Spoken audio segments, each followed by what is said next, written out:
Hola comunidad con ustedes, ¿cómo están? Qué placer verlos, ¿cómo andan? ¿Cómo están de salud? ¿Cómo se encuentran?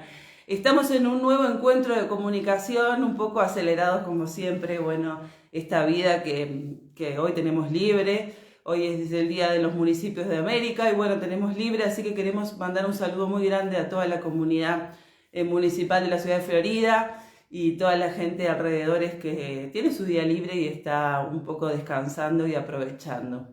Yo aprovecho para hacer comunicación hoy porque mañana tengo curso y voy a andar muy ocupada y no me dan los tiempos. Estamos en un día muy especial con un entrevistado muy importante para lo que es nuestra comunidad de Florida, con mucha historia también, con muchos aprendizajes y nos encanta comunicar desde el aprendizaje, desde la historia, desde todo eso que conforma una ciudad, un país, la información es muy importante. Así que estamos acá llegando con ustedes a toda la gente que nos escuche, que quiera saber de historia, que quiera informarse hoy en un encuentro muy especial. Yo les voy a presentar a una persona importante para nuestra ciudad, con un legado muy importante. El señor es abogado de profesión, jubilado en la actualidad, investigador en historia, integra el Grupo de Identidad de Florida y también integra la Comisión de Patrimonio Departamental. Es un placer para nosotros recibir a Hilario Castro Treza, la persona que hoy nos recibe en su casa, nos abre las puertas de su casa y también ha aceptado comunicar desde nuestra página. Así que comunidad querida, vamos a él hoy en un día muy especial. Hoy la historia a él es un investigador muy importante de la historia y a él le apasiona, así que nos va a informar y nos va a comentar de hoy un día tan especial como es para todo el país y para todo lo que significa esta historia importante. Así que vamos al señor Hilario Castro Treza, que es un placer tenerlo en la comunidad de con ustedes. ¿Cómo le va, Hilario? Buenas tardes. Muy bien, Mari, muchas gracias. Un afectuoso saludo a toda la audiencia y estamos a la orden para charlar acerca de esta fecha tan importante para Florida, porque hoy se están cumpliendo 217 años de la fundación de la villa de San Fernando de la Florida, que fue un 24 de abril de 1809. Fue la última población erigida por los españoles y vamos a contextualizar este hecho tan relevante. Si vamos atrás en el tiempo, por esta zona, más específicamente donde hoy está ubicado el pueblo La Cruz, en el siglo XVIII, los españoles construyen el Fortín del Pintado. Luego, con posterioridad, se va a crear un muy pequeño centro poblado, donde ahora se conoce como Villa Vieja, el pueblo de Pintado, donde va a haber una capilla que se va a venerar la imagen de Nuestra Señora de Luján y con un reducido número de pobladores. Era una zona con muchas limitaciones, poca agua, poca leña, entre otras muchas dificultades. Ahí van a pasar una cantidad de sacerdotes muy importantes, algunos de ellos que están espléndidamente relatados en el libro del presbítero Gabriel González Marlano, titulado Los curas del Pintado, hasta que llegamos a Santiago Figueredo, que cuando llega no es bien recibido por su antecesor,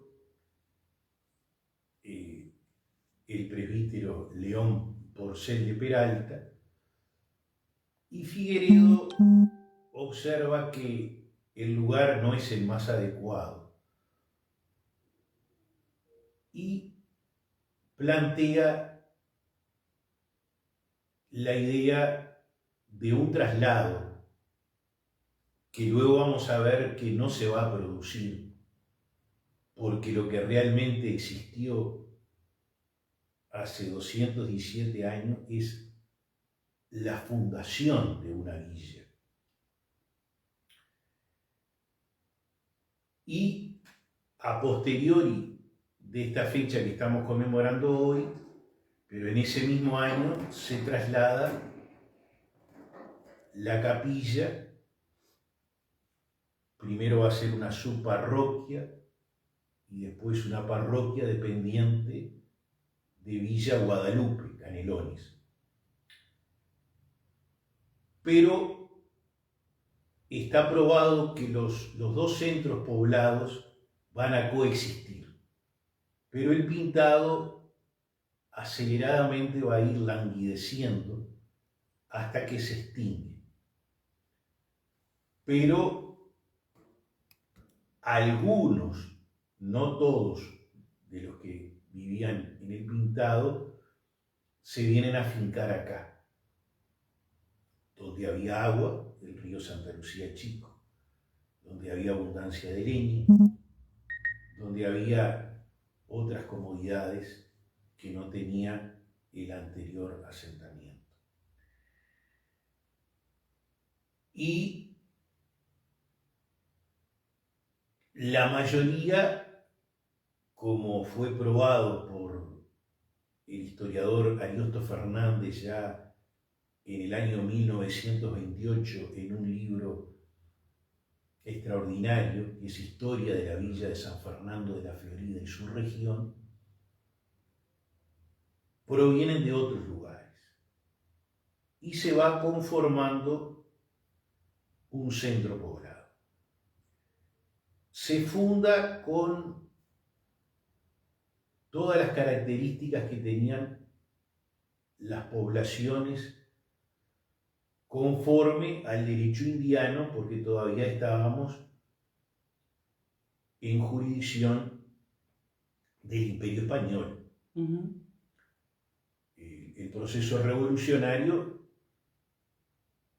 es en Buenos Aires un año posterior, 1810, y en la banda oriental en 1811. Estamos en 1809. Sí. Y se ha planteado también quién es el fundador de la villa. Durante mucho tiempo se sostuvo que había sido exclusivamente el padre Santiago Figueredo, pero en realidad, si bien él tuvo la inquietud y la propuesta, la creación formal de la villa le corresponde a Bernardo Suárez de Rondelo, que tenía una pulpería, va a ser el padre de Joaquín Suárez, por todos conocido, que va a llegar a ser presidente de la República durante la Guerra Grande, y ocupaba el cargo de síndico procurador del Cabildo de Montevideo. El Cabildo de Montevideo, con una rapidez asombrosa, hace lugar a la creación de la villa. La misma es aprobada por la Junta de Gobierno. Reitero que todavía estábamos regido por las leyes de Indias. Formamos parte de España y él le da el gran impulso, porque además conocía, incluso mucho más que Figueredo, que recién llegaba al pintado, las dificultades que presentaba ese asentamiento poblacional. Y con la ayuda de el agrimensor Prudencio Murgiondo, se hace el deslinde, se confecciona el primer plano, como centro lo que hoy es la Plaza de Asamblea. En ese momento, la Plaza Mayor, se van delineando las manzanas, el deslinde. Fue ahí en la Plaza Asamblea. Exactamente, exactamente. Ahí es donde se coloca el palo fundacional, o picota, como se le llamaba. De la ciudad de Florida. Todavía no éramos Todavía ciudad. no éramos ciudad. De la villa. De la villa. Recién vamos a ser ciudad por ley un 19 de abril de 1894. Hasta esa fecha fuimos villa. Y ese plano, que es muy importante, porque incluso es hasta mayor que el plano original de Montevideo, que ya estaba fundada, como todos sabemos, se van adjudicando los predios, se va delimitando el ejido, y bueno, ese día se hace en cumplimiento de lo dispuesto por el Cabildo y por la Junta de Gobierno, con sede en Montevideo, la ceremonia de fundación, donde se tenían que cumplir una cantidad de requisitos.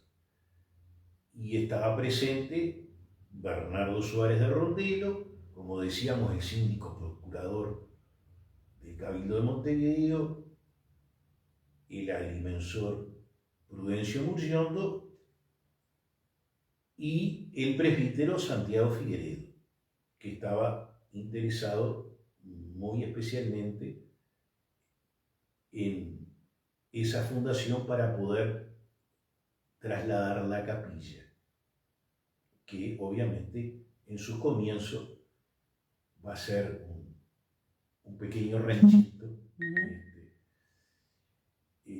como todas las construcciones de la época, ¿no? Un ranchito que sería la capilla, donde estaría una imagen de la Virgen, muy precario el lugar, ¿no? Pero, que hoy se conoce bajo la advocación de Virgen de los 33, pero eso es muy posterior en el tiempo. Sí. En ese momento era, y hasta ahora, Nuestra Señora de Luján.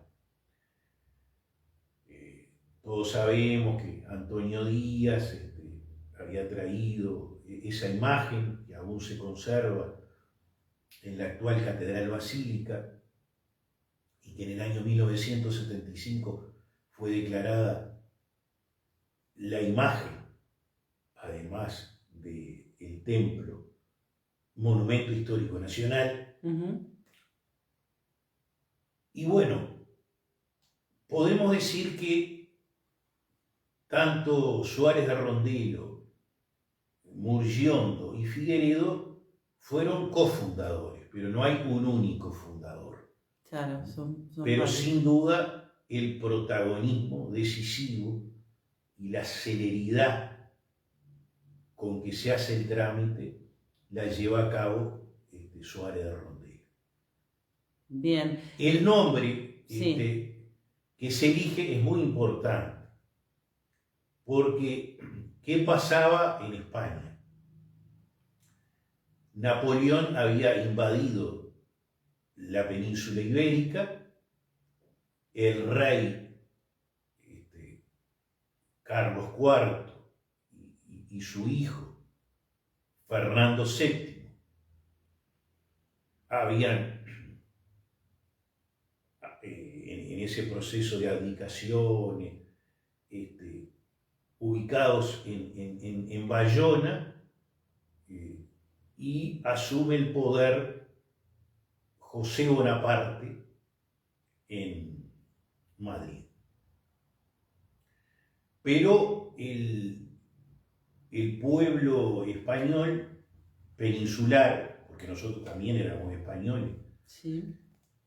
pero de ultramar,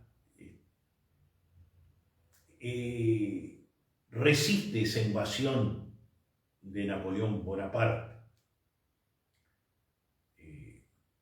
de Francia, que ocupa España y Portugal. Uh-huh. Y se forma una junta superior de gobierno que la preside el conde de Florida Blanca, José Moñino y Redondo. Uh-huh. En el Salón de Honor de la Intendencia Departamental hay un cuadro, es una copia, obviamente, no es el original, de José Moñino y Redondo, del conde de Florida Blanca, que hizo en su momento Goya. Y de ahí viene el nombre. De nuestra ciudad. Fernando San Fernando por el santo Uh-huh. del rey Fernando VII, en ese momento cautivo. Y Florida por el conde de Florida Blanca, que tenía ese título nobiliario, porque cuando fue ministro, reconquista la península de la Florida, que actualmente pertenece a los Estados Unidos de América, para el Imperio Español. Uh-huh. Entonces, el rey le concede ese título nobiliario. Ahí está por qué Fernando y por qué Florida. Ahí está, de ahí sale el nombre de la ciudad. Exactamente. Uh-huh. Cuando se funda la villa, José Moñino Redondo ya había fallecido, pero se le quiere hacer un reconocimiento. Esto es muy interesante. Tiene todo un simbolismo. Muy importante. Muy importante. Además, sin entrar a profundizar, porque si no, nos iríamos de tema, Figueredo, Suárez de Rondelo y Murgiondo ya se conocía de la época de las invasiones inglesas, en 1806 y 1807, que fue la resistencia de los españoles rioplatenses contra esa invasión inglesa. Ese es un poco el ambiente que se da hace 217 años. Luego esta villa va creciendo, se va desarrollando, ocurren acontecimientos muy relevantes, como los que conmemoramos el año pasado, el bicentenario de los hechos históricos de 1825, donde se elige a la Villa de Florida para la reunión de la Sala de Representantes, que aprueba 3 leyes que son conocidas por todos nosotros: la Ley de Independencia del Reino de Portugal y del Imperio de Brasil, la Ley de Unión con las hermanas provincias unidas del Río de la Plata, y la tercera, la Ley de Pabellón, provincial hasta que se produjera la reincorporación de la provincia oriental a el resto de las provincias unidas del Río de la Plata, cosa que se efectiviza meses después y hasta la Convención Preliminar de Paz de 1828, en que crea el Estado oriental como un país independiente para poner fin a la guerra entre el Imperio del Brasil y las Provincias Unidas, y que luego se va a efectivizar con la elaboración y la aprobación de un texto constitucional que, luego de ser revisado por Argentina y por Brasil, es jurado un 18 de julio de 1830, y ahí comenzamos a ser un país independiente, tanto de Brasil como de las Provincias Unidas. Ya se usaba el gentilicio argentino. Pero también acá, volviendo un poquito hacia atrás, es donde en 1825, en la Barra del Pintado, el brigadier Juan Antonio Lavalleja instala su campamento militar. Eso da la pauta del punto estratégico de la concepción que tuvieron aquellos hombres que fundaron hace 217 años esta villa.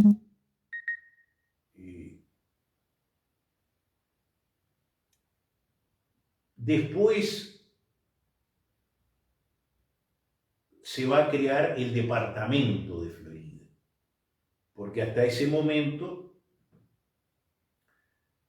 en 1830, cuando el Estado Oriental del Uruguay nace a la vía independiente, había 9 departamentos.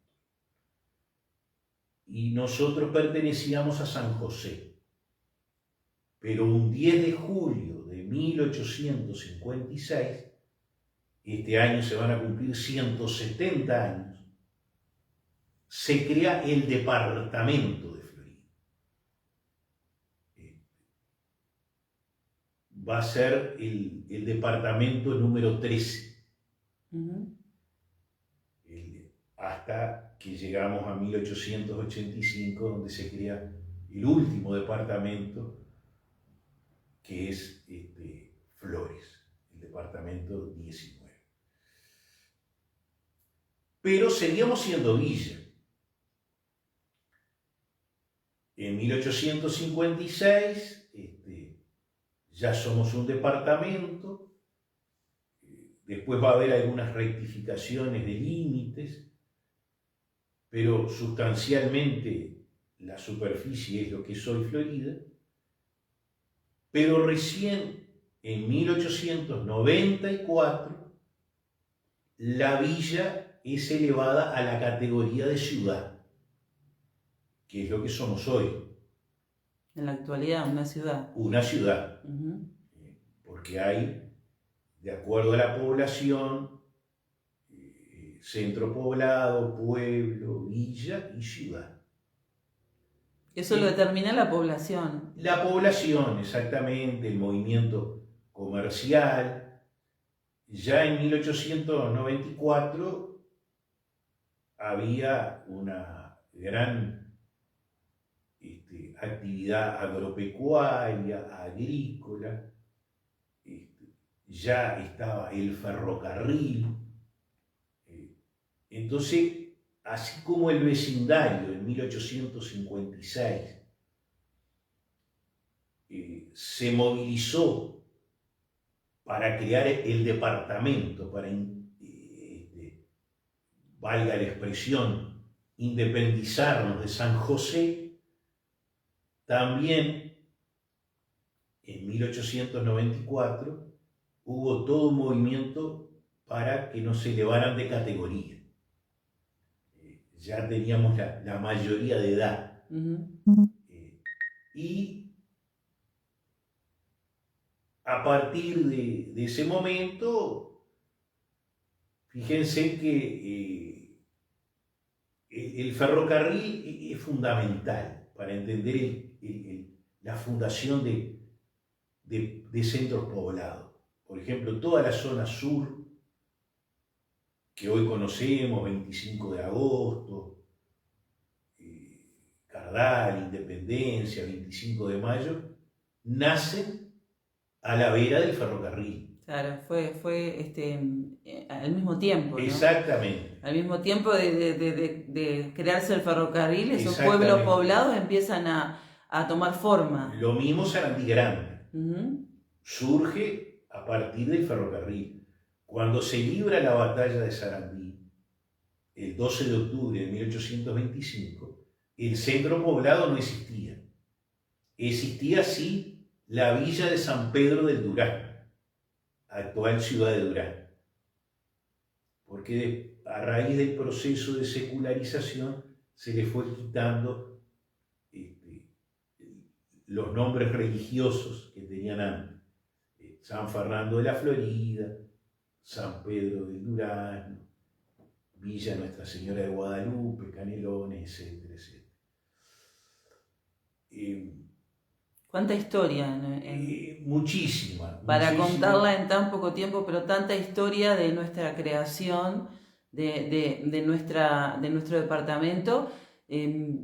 Yo no lo quiero cortar porque es tan rico escucharlo, contar la historia nuestra, de nuestra ciudad, pero también pensaba en esa villa que fue tomando forma, en eso, está algo en algún lugar plasmado que se pueda ver, que pueda mostrar la superficie de nuestra ciudad cuando era villa. Sí, me imagino que debe haber... hay un plano. Hay un plano. Primer plano. Bien, donde muestra los principios, donde estaba esa villa que me imagino estaría rodeada de muchos ranchitos, de mucha edificación precaria para esa época, donde empezaba como a florecer lo que después de unos años llega a ser una ciudad, un departamento. Exactamente. Donde la gente que ama la historia como la ama usted, Hilario, con mucho respeto, le digo esto, encuentra ese mapa para poder entender un poco de dónde venimos. Bueno, yo recomiendo un libro que ya lo cité, que es del historiador floridense Ariosto Fernández, que fue editado en 1928. Historia de la villa de San Fernando de la Florida y su región. Es una obra maestra, porque además él fue el que determinó la fecha del 24 de abril. Porque cuando el centenario, en 1909, se celebró en otra fecha. Quien dio la precisión de la fecha, además es un trabajo extraordinario, ilustraciones también, ¿no? Ariosto Fernández. Así como cuando se celebró el sexticentenario, los 150 años, en 1959, se determinó con precisión por parte de dos historiadores, uno de Montevideo, Pedro Bonavita, y otro de Florida, el doctor Óscar González, que era médico y docente en historia, que Figueredo no había sido el único fundador y que el papel de Suárez de Rondelo había sido relevante, y también el de Murgión. Es decir, que también fuimos paulatinamente, en un proceso complejo y a veces contradictorio, aclarando nuestra propia historia. Hoy no tenemos palabras finales, porque en historia no hay últimas palabras. Pero hemos avanzado muchísimo en conocer nuestro pasado. Yo le citaba el libro del presbítero Gabriel González Marlano, Los curas del Pintado, donde recrea toda esa etapa anterior a Figueredo, que es muy rica, donde van a actuar sacerdotes que a posteriori van a tener una gran relevancia, no solo a nivel eclesiástico, sino a nivel político. Pero también hay otro investigador, maestro, tanto el presbítero como el maestro son miembros del grupo Identidad Florida, del cual yo formo parte. Me refiero a Héctor Edgardo Moreira, que acá está llegando con un mensaje, que ha hecho una formidable investigación sobre el Fortín del Pintado, la ubicación, sobre la actual Ruta 5, después ahí en el pueblo de La Cruz, donde hace poco tiempo se colocó un recordatorio.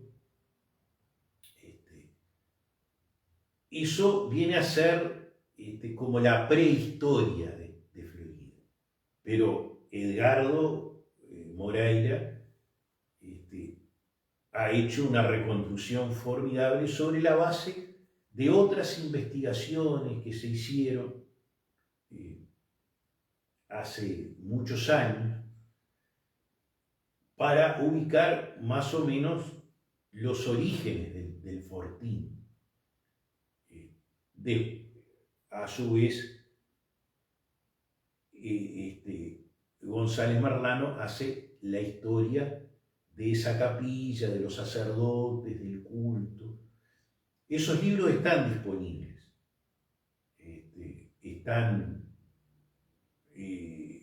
algunos en las librerías de nuestra ciudad.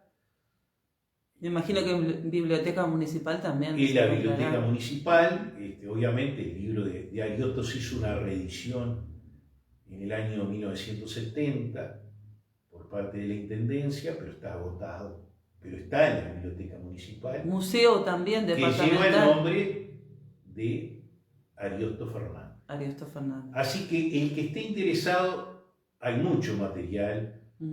El profesor Alberto Cruz, que es otro compañero del grupo Identidad Florida, que es un grupo de investigación y divulgación histórica local. Constantemente investigando lo que es la historia nuestra. Exacto. Alberto ha hecho un estudio demográfico de la evolución de la población de Florida en base a los archivos parroquiales. Muy interesante también ese trabajo, ¿no? Detona mucha información. Hay inúmeros trabajos. Yo estoy citando algunos de los más importantes, a mi juicio, el de Ariosto Fernández, el de el padre González Marlano, el del maestro Moreira, el del profesor Cruz, pero hay otros también. Pero esos son los fundamentales. Más importantes, diríamos. Quien quiera indagar, investigar sobre nuestros orígenes, tiene un cúmulo de información muy valioso, los trabajos de Fernando González Calcaño y de Nina Riva, que ya lamentablemente no están entre nosotros, pero que dejaron una huella muy importante. Una huella muy importante. En la historia nuestra, de nuestra ciudad. Exacto. Así como también el ingeniero agrimensor Mascheroni, que lamentablemente tampoco está entre nosotros, pero que también dejó su legado. Es un proceso de acumulación. Sí. Pero hoy, si tú me preguntas te podría decir que el panorama está mucho más clarificado. Hay mucho más información en la actualidad. Que hace 60, 70, y ni que hablar 100 años atrás. Yo pensaba también en su parte de investigación. Usted habla de los compañeros de Identidad Florida, del grupo de Identidad Florida, que han hecho y hacen un trabajo formidable, pero en su parte también, un poco usted está jubilado ahora, pero de profesión abogado. ¿Cómo inserta la historia en su vida? Porque viene por vocación, viene por amor. ¿Cómo llega a investigar? Pero ¿cuál es su trabajo dentro de esta historia, dentro de esta información que habla un poco de lo que cuando cuando fuimos villa, cuando pasamos a ser ciudad? Hablando, yo creo que también usted ha hecho un trabajo muy importante y lo está haciendo sobre nuestra historia, sobre nuestra identidad floridense, diría yo, que es muy importante. ¿Cuál es su trabajo? Sí, yo en esta temática específica soy más un divulgador. Yo he hecho muchos trabajos de investigación histórica, he publicado libros, pero sobre otros temas, específicamente sobre el proceso fundacional de la villa de San Fernando de la Florida. He sido más que un investigador, naturalmente, que he leído y se ha informado muchísimo. Más un divulgador. Por eso le doy el mérito a los apreciados compañeros que cité, entre otros muchos, porque somos un grupo numeroso y que nos complementamos. Ahí va. ¿Cuándo nació la vocación? Bueno, la pasión por la historia me surgió ya desde la escuela primaria. Desde muy chico, ¿no? Después del liceo, preparatorios. Y cuando culminé lo que en aquella época se llamaba preparatorios, que hoy es quinto y sexto año de secundaria, estuve mucho tiempo en duda si hacer un profesorado de historia en el IPA, no existían los CER en aquella época, o entrar a la Facultad de Derecho, porque también tenía la vocación por el derecho. Había dos vocaciones dentro de y están muy vinculadas. Muy cercanas, sí. Están muy vinculadas, aunque en apariencia parecen cosas muy distantes, no lo son. Porque el derecho también me ha permitido conocer todos estos procesos, que son procesos también jurídicos. Sí. Como yo decía al comienzo, con la legislación de Indias, con el derecho castellano, que va a regir incluso durante mucho tiempo luego de 1830, hasta que se van sancionando el Código de Comercio, el Código Civil, el Código Rural, el Código Militar, en fin. Para poner un ejemplo de esto último, hasta la década del 80 del siglo XIX, el ejército se regía por las ordenanzas militares de Carlos III, hasta que durante el gobierno del general Máximo Santos se sanciona el Código Militar. Lo mismo ocurrió con el Código Rural, con el Código de Comercio, el Código Civil, para nombrar algunas cosas, ¿no? Porque no es algo abrupto el cambio, ¿no? Porque se jura una constitución, sino que toda la legislación civil, mercantil, agraria, militar, administrativa, se tuvo que ir construyendo. El Código Penal es posterior a Santos, durante la presidencia del general Máximo Tasca. Fue un proceso, diríamos, de elaboración. Un proceso. La codificación. Delimitar también ciertas importancias, ¿no? Podríamos decir que ya en el siglo XX tenemos una estructura jurídica nacional. Pero, bueno, pero está muy relacionado. Que no vienen al caso, opté por ingresar a la Facultad de Derecho y hice la carrera de abogado, pero obviamente que siempre me gustó la historia. ¿Pero la desarrolló la abogacía? Sí, por muchos años. Yo ejercí durante 11 años la profesión y durante 22 años fui actuario adjunto de los juzgados letrados de segundo y tercer turno. Así que mi vínculo con el derecho fue durante 33 años. Muchos años de su vida. Pero yo va a ser el mes próximo 7 años que me jubilé, pero ahora obviamente que tengo muchísimo más tiempo que tenía antes. Para desarrollar la vocación suya, que también es la historia. Aún antes, me hacía tiempo para estudiar historia, para publicar.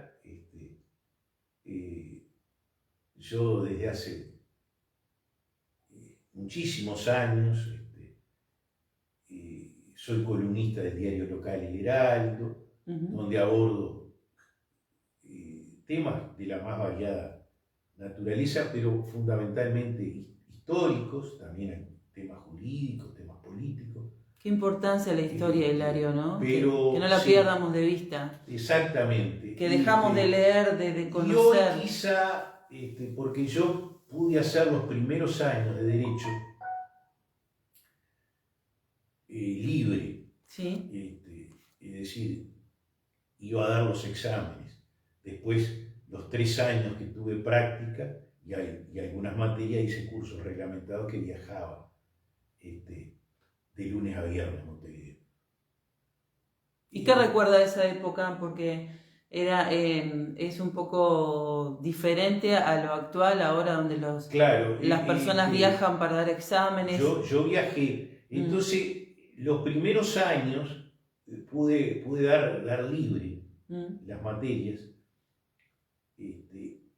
cosa que en el IPA, porque como les decía, no existían los SER, ya era diferente, ¿no? Y hubo otras circunstancias, claro. Yo ingresé a la Facultad de Derecho en el año 1978 y vivíamos una situación político-institucional anormal, era una dictadura. Sí. La Universidad de la República estaba intervenida, el Instituto de Profesores Artigas también.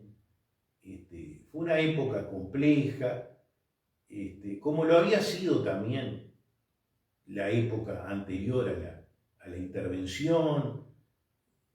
Había mucha confrontación política, fueron las décadas del 60 y comienzo del 70 muy tormentosas. ¿La época fue la más dura de esa época o fue? Sin duda, porque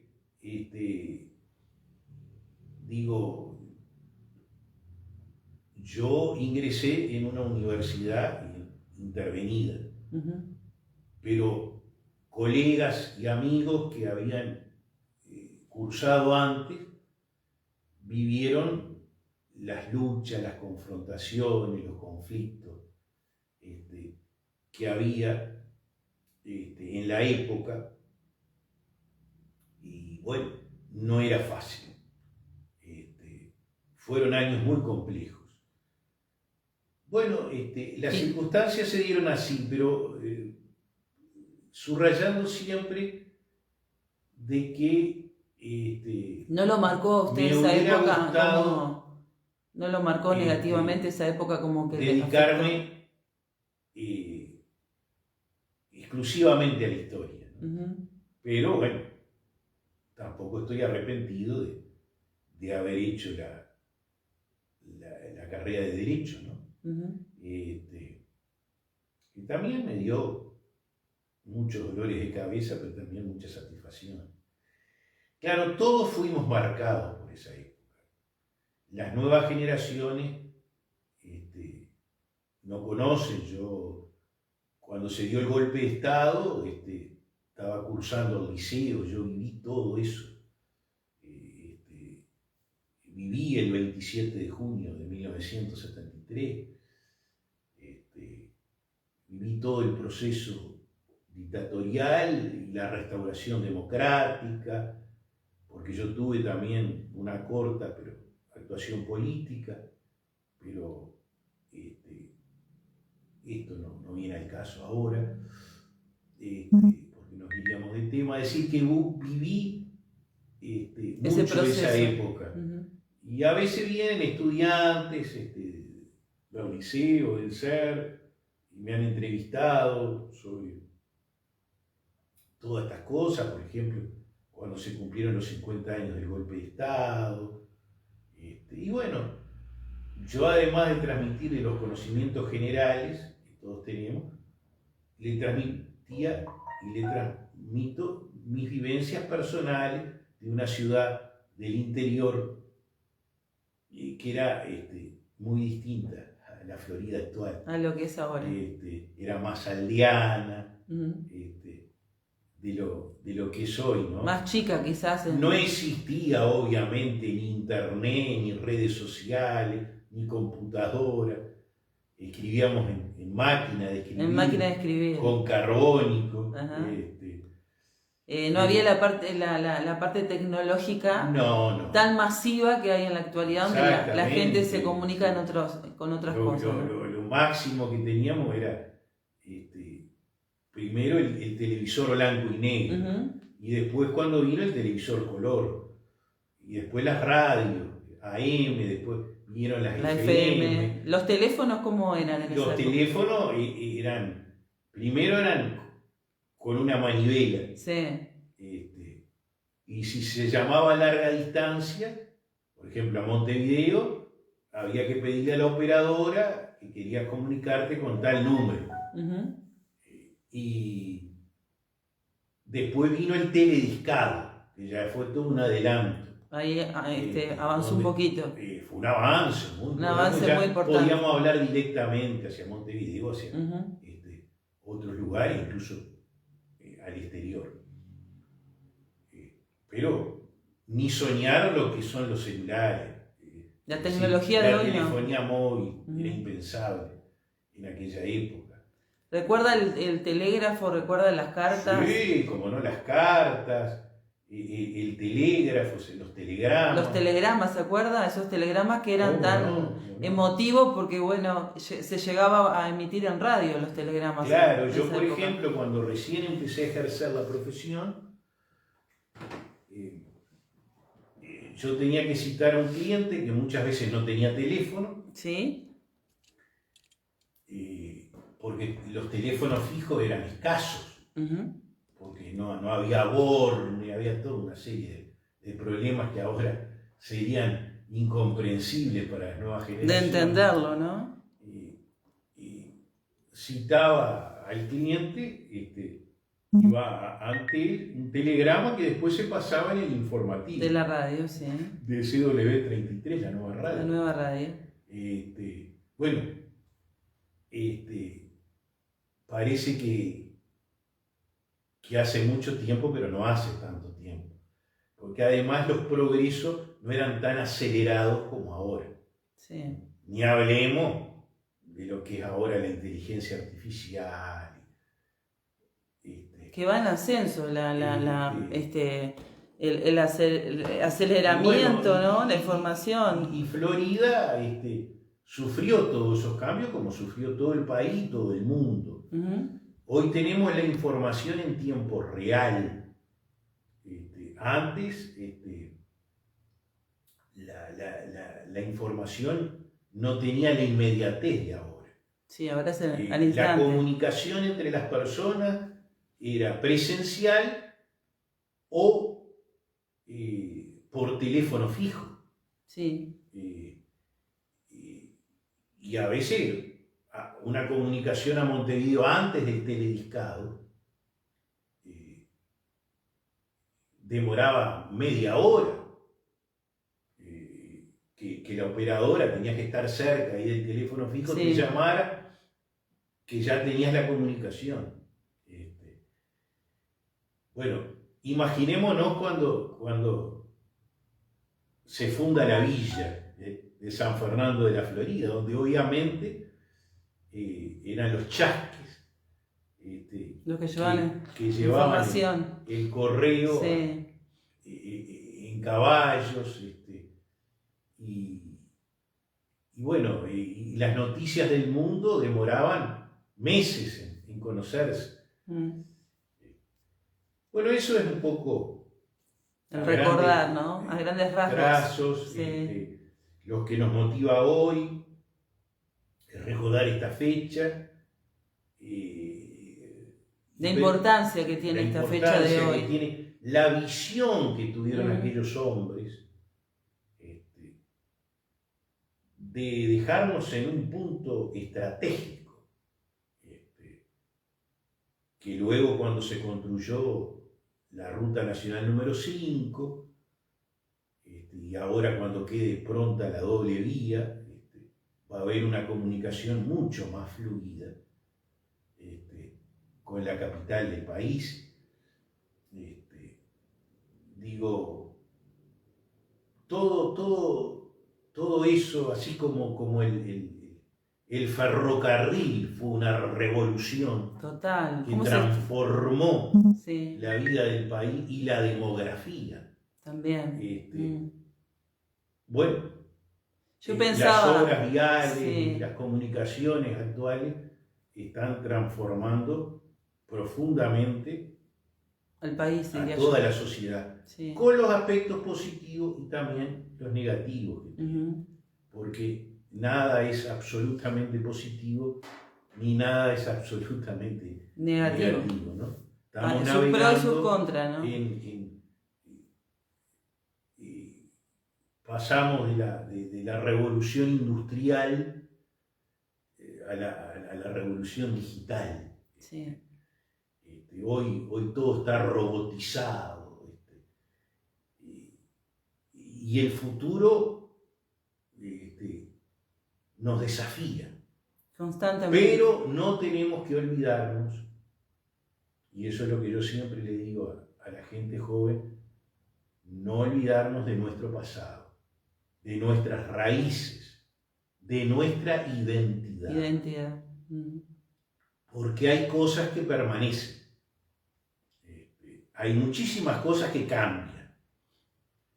Pero nuestra historia queda, ¿no? No cambia. Hay valores y hay principios que deben permanecer, que son parte de la esencia del ser, ¿no?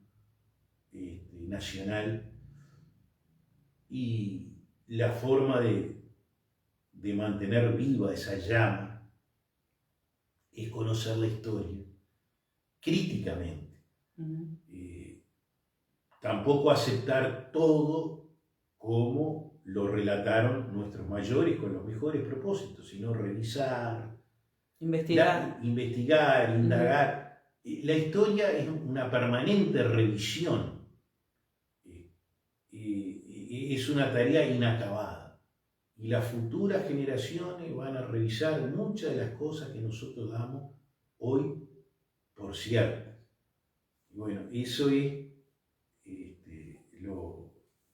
lo hermoso de la vida, esa dinámica.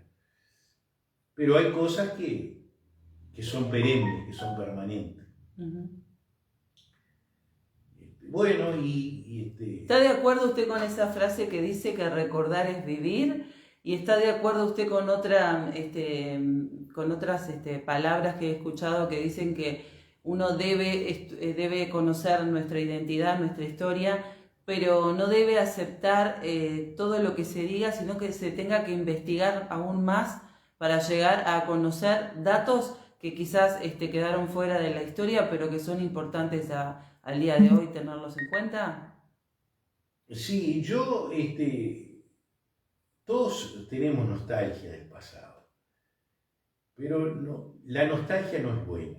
Tenemos que buscar un punto de vista equilibrado, sin desconectarnos del pasado, porque ahí están nuestros orígenes, proyectarnos al porvenir, Sí, obviamente. obviamente.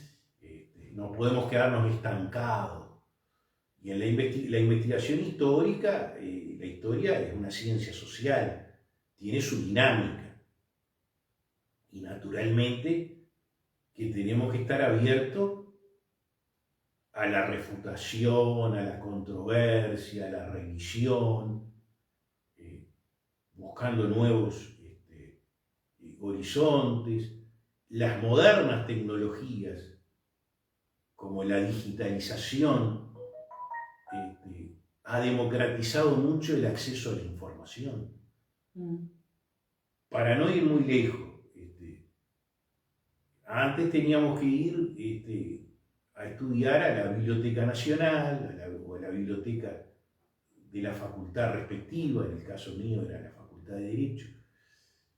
Hoy mucho de eso, gran parte, está en versión digital, Sí. Hay documentos más accesible está. Los archivos se han ido digitalizando progresivamente, falta mucho, pero se ha avanzado. Bueno, eso también hace a que se tenga acceso a un montón de información nacional e internacional. Hay redes de investigación, sí, que antes era imposible. Otto Fernández tenía que ir a España a investigar en el archivo de India, tenía que ir a los archivos argentinos o brasileños para elaborar trabajos, ¿no? Lo cual es admirable. Hoy, sin perjuicio de que todo eso existe,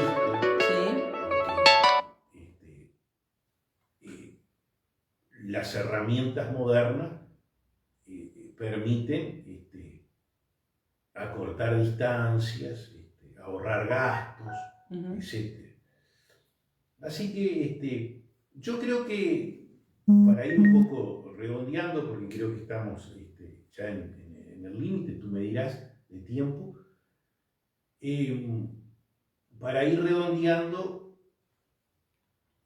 la importancia de este día, ¿no?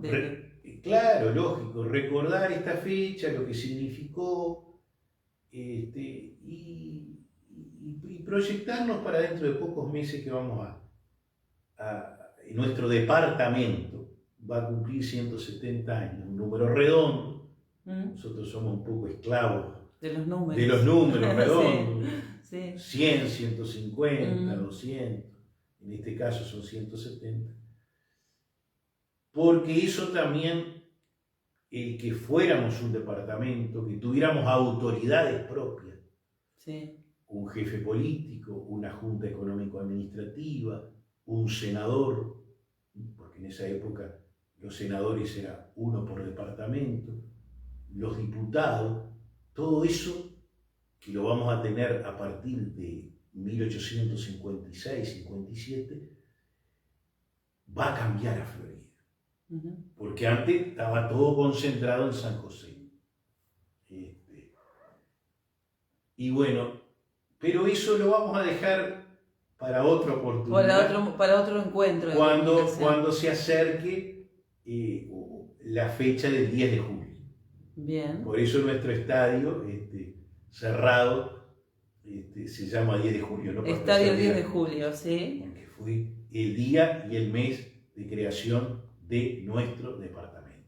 Bien, tenemos también la Plaza Artigas enfrente. Exacto. Donde está la estatua de nuestro prócer José Gervasio Artigas, que también está como, yo diría, escuchándolo a usted con mucha atención, porque es tan importante escuchar a alguien que es amante de la historia nuestra, pero también de la historia de atrás, de toda esa historia que llega a conformar una villa, una ciudad, un país, nuestro Uruguay quizás entero, porque usted es muy de estudiar, pero nuestra Florida, yo creo que con todo respeto digo que nuestra Florida está completa de historia en cada rinconcito que se va, en cada oportunidad que se tiene de recorrer nuestra ciudad, hay historia en todos lados. Es muy importante. Exactamente.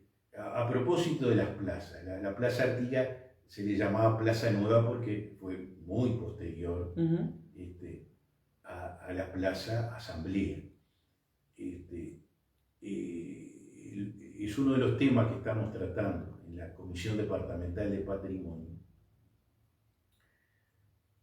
Sobre ya estamos haciendo las gestiones pertinentes sobre el monumento a la independencia que está emplazado en la Plaza Asamblea,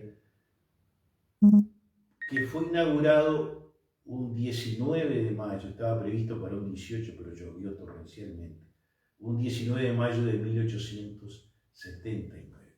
Entonces, dentro de pocos años, en el 2029, se va a cumplir el sesquicentenario de la inauguración de ese monumento histórico, icónico de Florida, donde don Juan Zorrilla de San Martín recitó por primera vez la leyenda patria. Es decir, que ahí también tenemos, dentro de pocos años, poco tiempo, ¿no? Otro hecho muy relevante. Es decir, que no todo se agotó el año pasado. No, siguen dentro de poco tiempo llegando más. Y tampoco tenemos que hacer una idolatría de la fecha, porque todo es dinámico. Si no se puede hacer a los 200 algo, se hará a los 201, a los 202. Pero se va a hacer. Pero lo importante es que se haga. Y con esa mentalidad, sin perder la identidad, que es algo inmaterial, es decir, tiene un componente material, pero hay un componente inmaterial de la identidad, no detenernos, ¿sí? No aferrarnos a la nostalgia y proyectarnos al futuro. Al futuro. Porque yo estoy orgulloso de ser floridense, de haber nacido en esta tierra. El que nació en San José, en Durano o en Canelones también va a estar dirá orgulloso. Lo mismo, sí. Y es muy legítimo. Sí. Es muy legítimo. Bueno, pero todo se complementa. Y eso es un poco lo que estamos haciendo desde el Grupo Identidad, desde la Comisión de Patrimonio y de otras, muchas, felizmente, entidades que en Florida se están dedicando a estos temas y a otros que también son muy importantes y muy relevantes.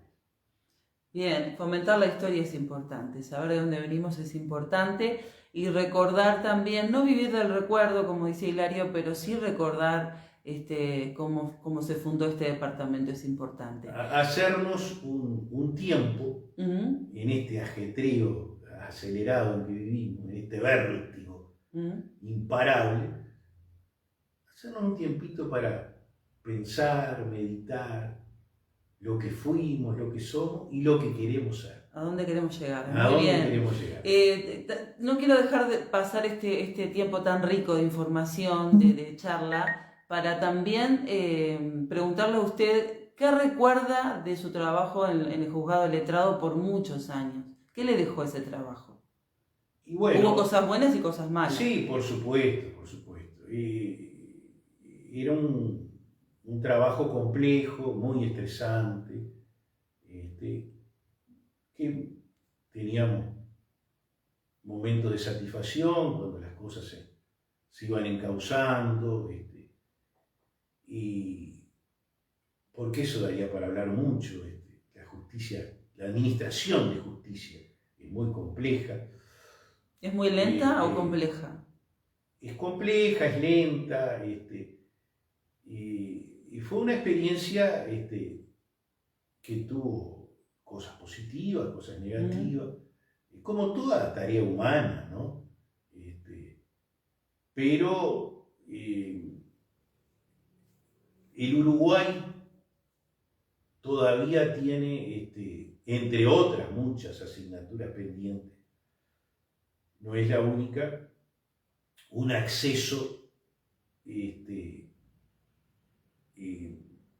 más rápido, más eficaz a la administración de justicia.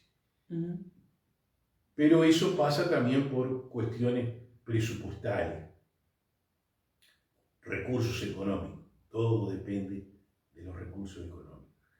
Ahora se está hablando mucho, yo trabajé en el área de civil, laboral, familia, no trabajé en penal, pero ahora se está hablando mucho de una reforma del Código del Proceso Penal. Sí.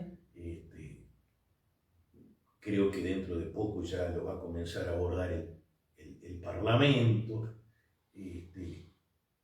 Y lo que me queda es que vi que se administraba justicia con probidad, que esa es una de las calidades que tiene nuestro Poder Judicial, que no ocurre en todas partes, pero con grandes limitaciones. Ahora se ha avanzado un poco en lo tecnológico, pero con grandes limitaciones presupuestarias. No obstante, se podía y se puede dar un servicio que por supuesto tiene que ser mucho mejor, de mejor calidad, de mejor celeridad, sin afectar las garantías del proceso. Porque eso también hace a la satisfacción de los derechos de la persona humana. Tener una justicia no solo independiente, sino rápida, eficiente, ¿no? Eficiente, y de buenos resultados también. Y que la gente vea satisfechas sus pretensiones, si son pertinentes, obviamente.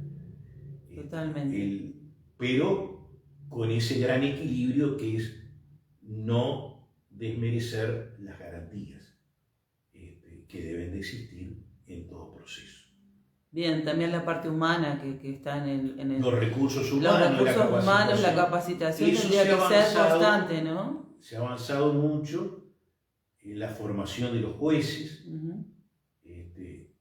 ahora también en la formación de los fiscales, ¿sí? Que tienen un rol protagónico en el muy proceso importante. penal, también en los recursos humanos desde el punto de vista administrativo, técnico. Es todo muy complejo, muy complejo, pero está evolucionando. Claro, nosotros quisiéramos que las cosas fueran mejores, y esa es un poco a veces la lucha que se da, sí, cada vez que se viene una etapa presupuestal o de rendición de cuentas. Pero sabemos las dificultades por las que atraviesa el país y atraviesa actualmente el mundo. Esta incertidumbre que obviamente nos está y nos va a repercutir económicamente, ¿no? Entonces, y que la justicia es lenta, aunque los recursos son finitos, y las necesidades son muchas. Porque no es solo la administración de justicia, la seguridad, la educación, la salud, sino que se ha aumentado. Etcétera. Sí, muchísimas cosas. Bueno, pero está bueno también recordar esa parte, ¿no? Es un trabajo que fue por muchos años muy importante. Hoy no solo destacamos en Hilario Castro Treza, abogado de profesión, jubilado hace muchos años, investigador en historia, integra el Grupo Identidad Florida y también la Comisión del Patrimonio Departamental, también es columnista en el diario El Heraldo. Es una trayectoria muy importante de trabajo hacia lo que fue para usted en lo personal, pero que está haciendo también para la comunidad en grande. ¿Quedó algo que a usted le hubiera gustado hacer y no llegó por no tener tiempo, porque, bueno, en su momento no pudo ser? Bueno, eso siempre ocurre. Uno se traza determinados objetivos y no siempre se logra. Pero eso nos ocurre en todos los aspectos de la vida. Nunca se cumplen todos los objetivos. Por eso no nos vamos a sentir ¿Pero hay frustrados. algo que quedó o no por hacer? Siempre queda que uno hubiera querido hacer mejor las cosas, que hubiera querido hacer otras cosas, que hubiera querido obtener cosas que no pudo obtener. Digo, La vida es... Eso ocurre siempre. Uh-huh. Es inevitable, es parte de la vida. ¿Le gusta la música? Me gusta, pero soy un analfabeto en música. No ha incursionado en la música. No. ¿Le gusta la pintura? También las artes plásticas, pero no incursiona. No incursiono ni en la música, ni en la pintura, ni en la escultura. Pero sí, apreciar un buen cuadro, escuchar una buena música. Uh-huh. Todas son cosas que se van complementando.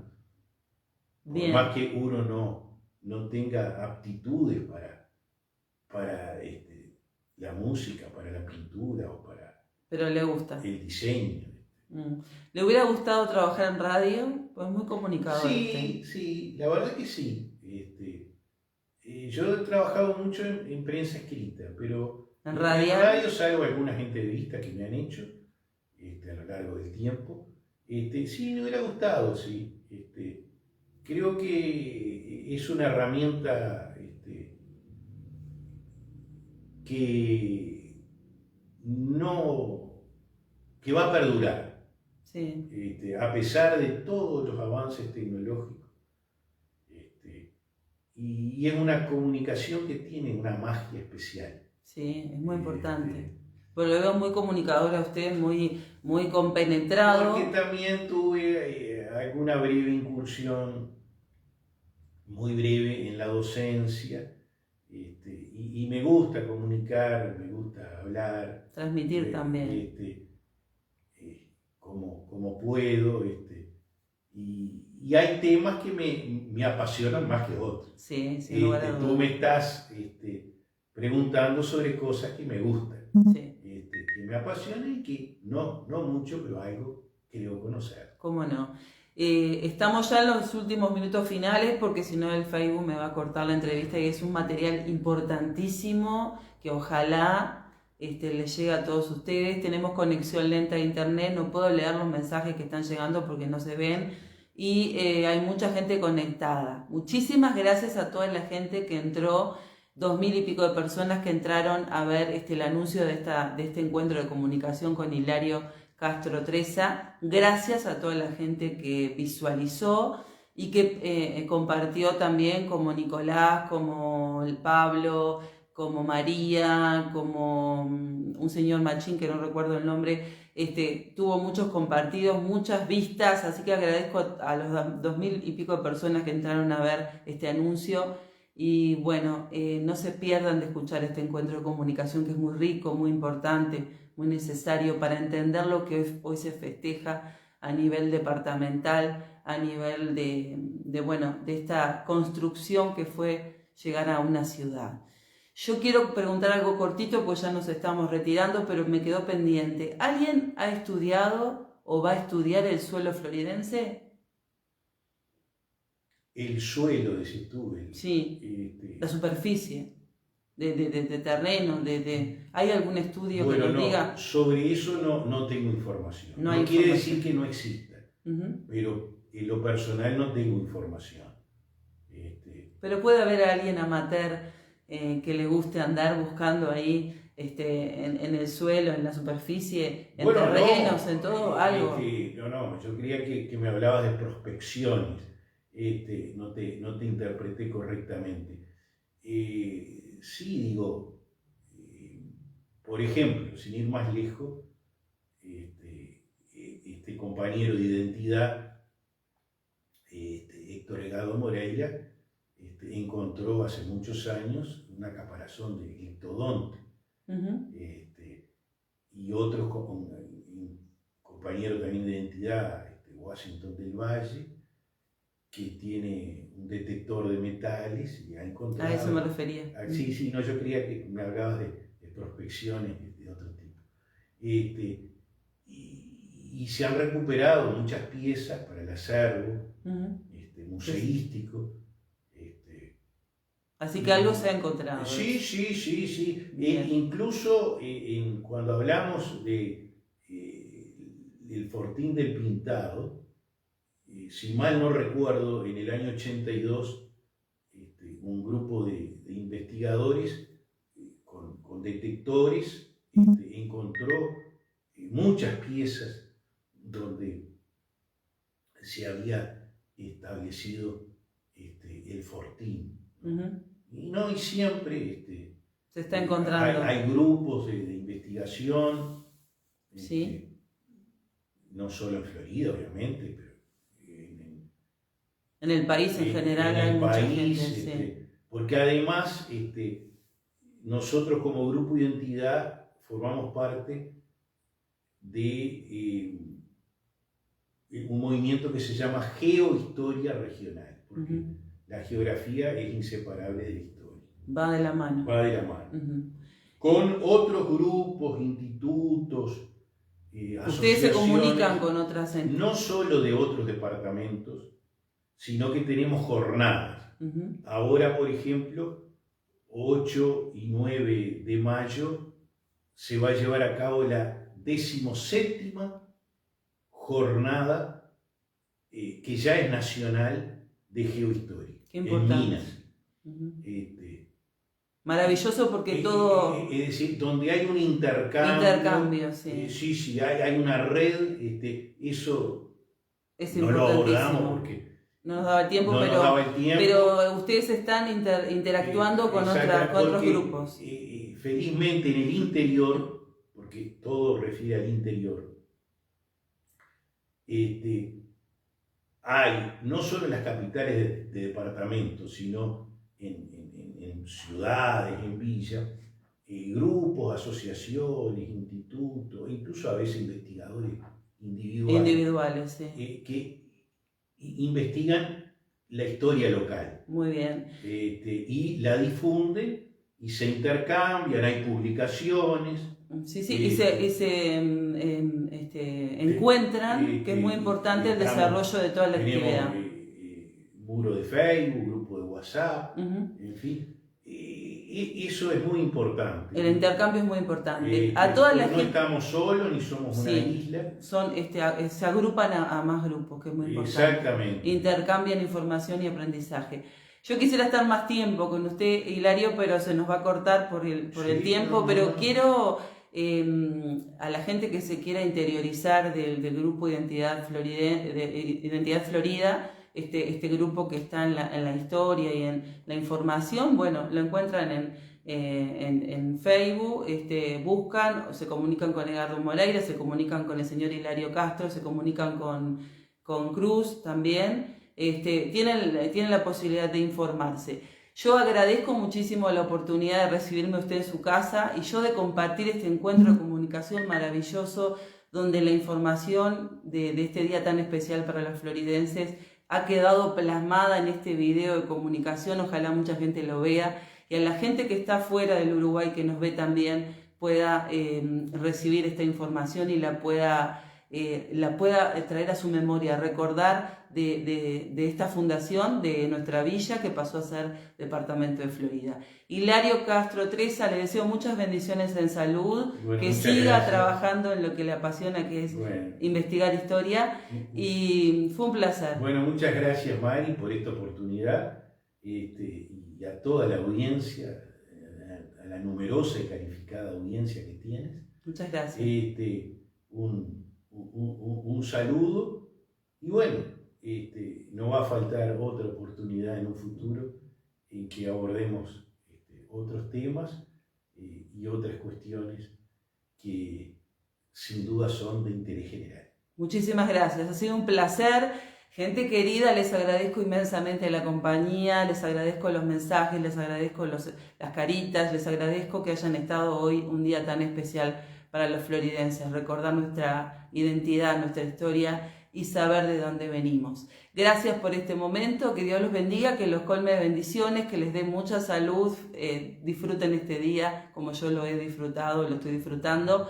Los quiero mucho, que Dios los bendiga y volvemos dentro de 15 días. Recuerden que tengo clase, tengo curso nuevamente este sábado, así que nos volveremos a encontrar en otra oportunidad cuando la comunicación nos llame y cuando la gente que queremos que esté en nuestra página nos abra la puerta. Los quiero mucho.